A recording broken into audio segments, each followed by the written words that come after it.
कानून में अच्छी सफलता प्राप्त कर लेने के बाद मिस पद्मा को एक नया अनुभव हुआ। वह था जीवन का सूनापन।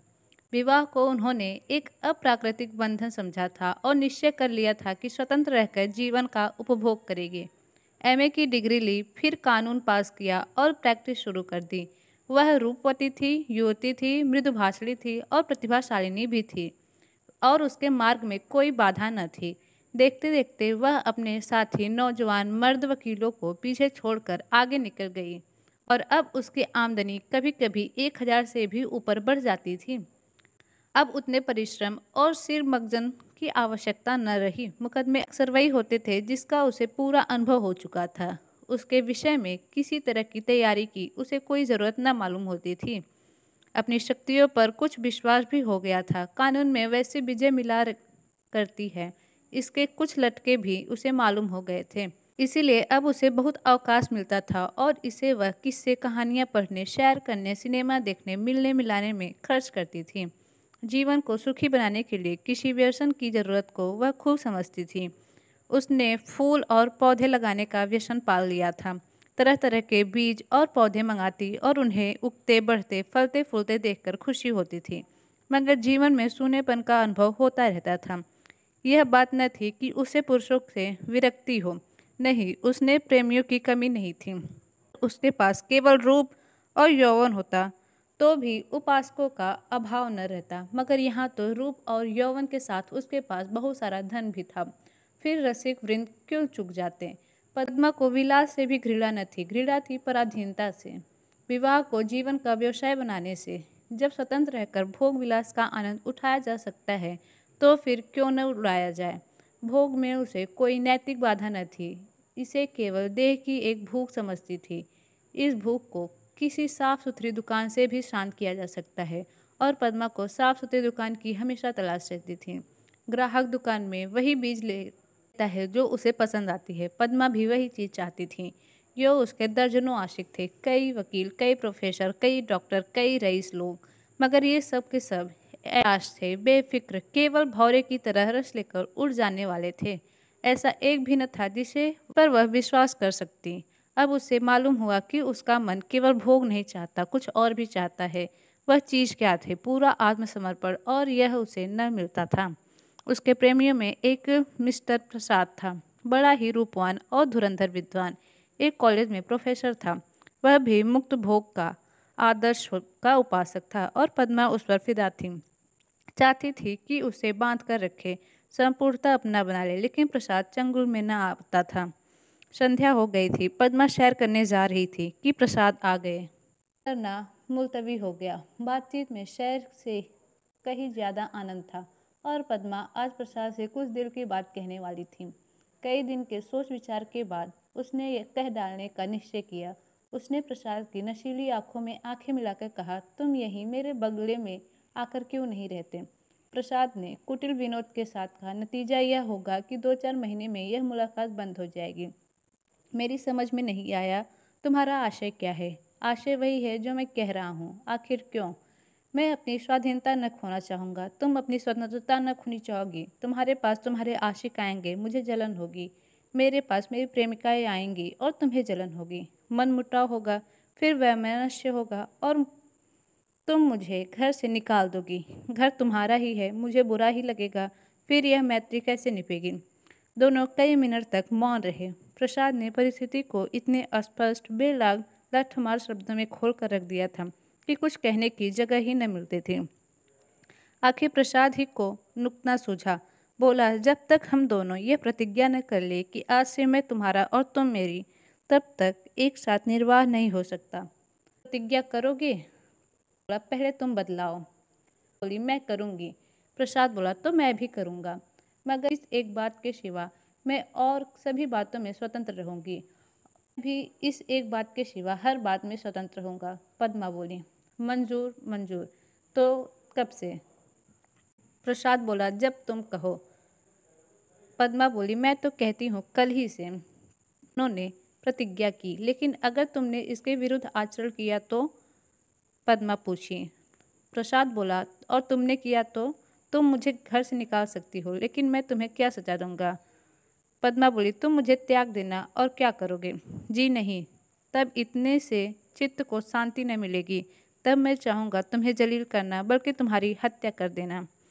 बोली, तुम बहुत निर्दयी हो प्रसाद। हम दोनों स्वाधीन हैं, हम किसी को कुछ कहने का हक नहीं, लेकिन एक बार प्रतिज्ञा में बंध जाने के बाद फिर न मैं इसकी अवज्ञा सह सकूंगा, न तुम सह सकोगी। तुम्हारे पास दंड का साधन है, मेरे पास नहीं। कानून मुझे कोई भी अधिकार नहीं देगा। मैं तो केवल अपनी पशु बल प्रतिज्ञा का पालन, और तुम्हारे इतने नौकरों के सामने मैं अकेला क्या कर सकूंगा? तुम तो चित्र का श्याम पक्ष ही देखते हो। जब मैं तुम्हारी हो रही हूँ तो यह मकान, नौकर चाकर और ज़्यादा सब कुछ तुम्हारा है। हम तुम दोनों जानते हैं कि ईर्ष्या से ज़्यादा घृणित कोई सामाजिक पाप नहीं है। प्रेम है या नहीं मैं नहीं कह सकती, लेकिन तुम्हारे लिए मैं सब कुछ सहने, सब कुछ करने के लिए तैयार हूँ। बात पूछता है, दिल से कह रही हो यह बात पद्मा? पद्मा कहती, सच्चे दिल से, मगर न जाने क्यों तुम्हारे ऊपर विश्वास नहीं आ रहा है। पद्मा बोली, पर मैं तो तुम्हारे ऊपर विश्वास कर रही हूँ ना। यह समझ लो, मैं मेहमान बनकर तुम्हारे घर में रहूंगा, स्वामी बनकर नहीं। प्रसाद बोला, तुम घर के स्वामी ही नहीं, मेरे स्वामी भी बनकर रहोगे। मैं तुम्हारी स्वामी बनकर रहूंगी। पद्मा बोली। प्रोफेसर प्रसाद और मिस पद्मा दोनों साथ रहते हैं और प्रसन्न हैं। दोनों ही ने जीवन का जो आदर्श मन में स्थिर कर लिया था वह सत्य बन गया। प्रसाद को केवल 200 रुपये वेतन मिलता, मगर अब वह अपनी आमदनी का दोगुना खर्च भी कर देता तो उसे परवाह नहीं।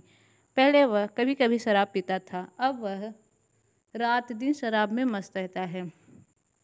अब उसके लिए अलग अपनी कार है, अलग नौकर है, तरह तरह के बहुमूल्य चीज़ें मंगवाता रहता, और पद्मा बड़े हर्ष से उसकी सारी फिजूल खर्चियाँ बर्दाश्त करती। नहीं बर्दाश्त करने का प्रश्न ही नहीं। वह खुद उसे अच्छे से अच्छे सूट पहनाकर, अच्छे से अच्छे ठाठ में रखकर प्रसन्न होती है। जैसी घड़ी इस वक्त प्रसाद के पास है, शहर के बड़े बड़े रईस के पास न होगी। और पद्मा जितना ही उसे दबती, प्रसाद उतना ही उसे दबाता है। कभी कभी उसे नागवार भी लगता, पर किसी अज्ञात कारण से अपने को उसके वश में पाती प्रसाद को जरा भी उदास या चिंतित देखकर उसका मन चंचल हो जाता। उस पर आवाज़ें कसी जाती, पाबंदियाँ चुस्त की जाती। जो उसके पुराने प्रेमी हैं वे उसे जलाने और कुढ़ाने का प्रयास भी करते, पर वह प्रसाद के पास आते ही सब कुछ भूल जाती हैं। प्रसाद ने उस पर पूरा आधिपत्य पा लिया है और उसे इसका ज्ञान पद्मा को उसने बारीक आंखों में पढ़ा है और उसका शासन अच्छी तरह से पा गया है। मगर जैसे राजनीति के क्षेत्र में अधिकार दुरुपयोग की ओर जाता है, उसी तरह प्रेम के क्षेत्र में भी वह दुरुपयोग की ओर ही जाता है, और जो कमजोर है उसे तावान देना पड़ता है। आत्माभिमानी पद्मा अब प्रसाद की लौड़ी थी, और प्रसाद उसकी दुर्बलता का फायदा उठाने से क्यों चूकता। उसने कील की पतली नोक चुभा ली थी और बड़ी कुशलता से उत्तरोत्तर उसे अंदर ठोकता जाता है, यहाँ तक कि उसने रात को देर से आना भी शुरू कर दिया। पद्मा को अपने साथ न ले जाता, उससे बहाना करता कि मेरे सर में दर्द है, और जब पद्मा घूमने जाती तो अपनी कार निकाल कर उड़ जाता था। 2 साल गुजर गए और पद्मा का गर्भ था। वह स्थूल भी हो चुकी थी। उसके रूप में पहली सी नवीनता और मादकता न रह गई थी। वह घर की मुर्गी शाक बराबर हो गई थी। एक दिन इसी तरफ पद्मा लौट कर आई तो प्रसाद गायब थे। वह झुंझला उठी। इधर कई दिन से वह प्रसाद का रंग बदला हुआ देख रही थी। आज उसने कुछ अस्पष्ट बातें कहने का साहस बटोरा। 10 बज गए, 11 बज गए, 12 बज गए। पद्मा उसके इंतजार में बैठी थी। भोजन ठंडा हो गया, नौकर चाकर सो गए। वह बार बार उठती, फाटक पर जाकर नजर दौड़ाती। बाहर 1 बजे के करीब प्रसाद घर लौटे। पद्मा ने साहस बटोरा था, पर प्रसाद के सामने जाते ही उसे इतनी कमजोरी मालूम हुई। फिर भी उसने जरा कड़े स्वर में पूछा, आज इतनी रात तक कहाँ थे? कुछ खबर है कि इतनी रात हो गई? प्रसाद को इस वक्त असुंदरता की मूर्ति सी लगी। वह एक विद्यालय की छात्रा के साथ सिनेमा देखकर गया था। बोला, तुमको आराम से सो जाना चाहिए था। तुम जिस दशा में हो उसमें तुम्हें जहाँ तक हो सके आराम से रहना चाहिए। पद्मा का साहस कुछ प्रबल हुआ। तुमसे पूछती हूँ, उसका जवाब दो। मुझे जहन्नुम में मत भेजो तो तुम ही मुझे जहन्नुम में जाने दो। तुम मेरे साथ दगा कर रहे हो, यह मैं साफ देख रही हूँ। तुम्हारी आंखों की ज्योति कुछ बढ़ गई होगी।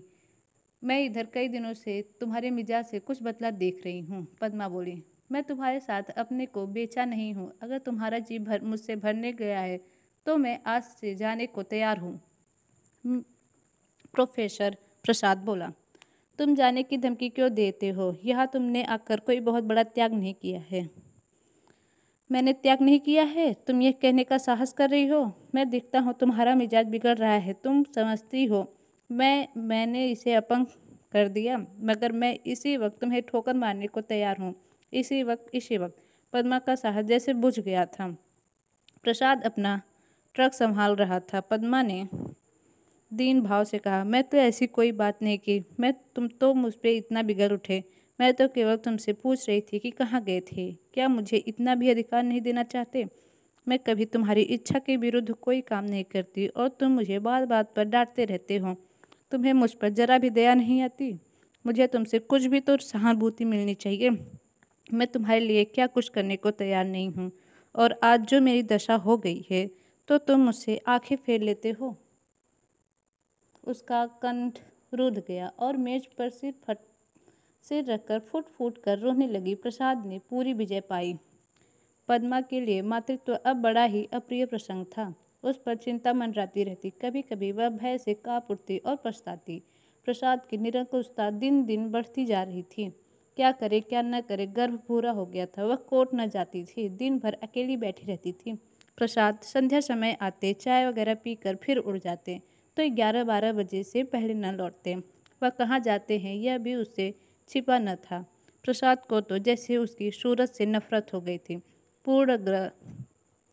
पूर्ण गर्भ, पीला मुख, चिंतित सशंक, उदास चेहरा। फिर भी वह प्रसाद को श्रृंगार और आभूषण से बांधने की चेष्टा से बाज न आती थी। मगर वह जितना ही प्रयास करती उतना ही प्रसाद का मन उसकी ओर से फिरता था। इस अवस्था में श्रृंगार उसे और भी भद्दा लगता।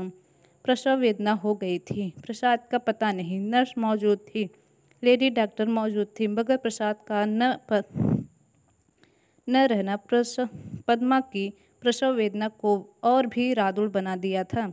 बालक को गोद में देखकर उसका कलेजा फूल उठा, मगर फिर प्रसाद को सामने न पाकर उसने बालक की ओर से मुंह फेर लिया। मीठे फल में जैसे कीड़े पड़ गए हों। 5 दिन सौर ग्रह में काटने के बाद जैसे पद्मा जेल खाने से निकली, नंगी तलवार बनी हुई माता बनकर वह अपने में एक अद्भुत शक्ति का अनुभव कर रही थी। उसने चपरासी को चेक देकर बैंक भेजा। प्रसव संबंधी कई बिल अदा करने थे। चपरासी खाली हाथ लौटा। पद्मा ने पूछा, पैसे कहाँ हैं? चपरासी बोला, बैंक बाबू ने कहा रुपए प्रसाद बाबू निकाल ले गए। पद्मा को जैसे गोली लग गई। 20,000 रुपये प्रालों की तरह संचित कर रखे थे इसी शिशु के लिए। हाय! शौर से निकलने पर मालूम हुआ प्रसाद विद्यालय की एक बालिका को लेकर इंग्लैंड की सैर करने चले गए हैं। झल्लाई हुई घर में आई, प्रसाद की तस्वीर उठाकर जमीन पर पटक दी और उसे पैरों से कुचला। उतना जितना सामान था उसे जमा करके दिया सलाई लगा दी और उसके नाम पर थूक दिया। 1 महीना बीत गया। पद्मा अपने बंगले के फाटक पर शिशु को गोद में लिए खड़ी थी। उसका क्रोध अब शोक में निराशा बन चुका था। बालक पर कभी दया आती, कभी प्यार आता, तो कभी उससे घृणा होती। उसने सड़क पर देखा एक यूरोपियन लड़की अपने पति के साथ अपने बालक को गाड़ी में बिठाए लिए चली जा रही थी। उसने हसरत भरी आंखों से उस खुशनसीब जोड़े को देखा और उसकी आंखें सजल हो गई।